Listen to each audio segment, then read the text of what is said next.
Je suis entré en formation ITS à l'AFPA d'Angers depuis début mai 2023 pour ma reconversion professionnelle. Auparavant, j'ai été responsable d'un bureau d'études dans le monde du yachting sur Bordeaux. Et pour des raisons personnelles, j'ai déménagé sur Angers et j'avais un peu ce souhait d'inclure un peu plus de parties opérationnelles dans ma vie quotidienne. Et donc j'ai décidé de me reconvertir pour devenir plombier. J'ai décidé de venir à l'AFPA parce qu'il y a vraiment cette partie pratique qui est très importante avec une partie technique donc sur les plateaux, avec tous les outils et vraiment tout l'environnement qui nous permet de se mettre en condition pour apprendre le métier le plus rapidement possible. Je finalise ma formation avec le passage de mon titre professionnel dans quelques semaines et j'ai pour projet d'intégrer Pépina pour monter ma propre structure. Alors, comment j'ai connu Pépina? C'est vraiment très simple. Leurs locaux sont juste en face du plateau ITS. En fait, depuis le moment où je suis rentré en formation à l'AFPA, j'ai rencontré Pépina. Il y avait un élément qui me faisait un peu peur au lancement de mon activité, c'était d'être un artisan un peu esseulé, d'être tout seul dans mon garage, d'être en intervention tout seul, parce que mon activité se fait toute seule.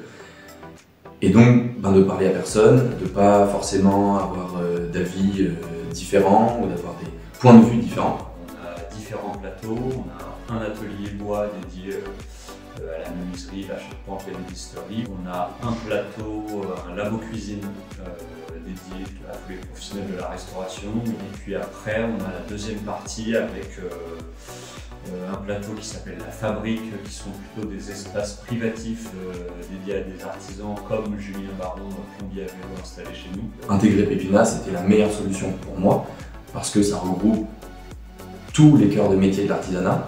On parle d'artisanat plutôt artistique ou culturel, mais aussi de l'artisanat manuel. La genèse du projet de Pépina, c'était comment remettre l'artisanat au cœur des villes, donc en l'occurrence au cœur de la ville d'Angers.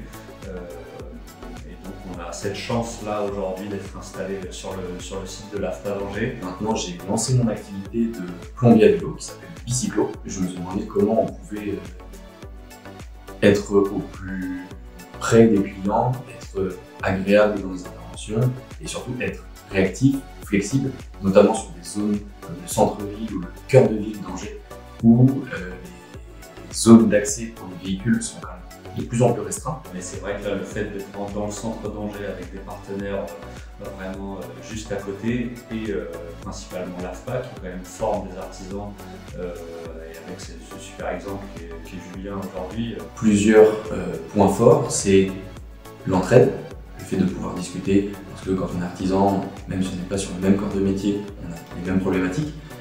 Et ensuite, c'est de pouvoir intégrer un réseau et de travailler intelligemment, de partager mes contacts. L'AFPA reste aujourd'hui l'un des plus grands centres de formation en France et nous on a la chance d'être au milieu de ce centre qui forme des professionnels ou des jeunes qui se cherchent et qui souhaitent avoir une formation autour de l'artisanat et de la création.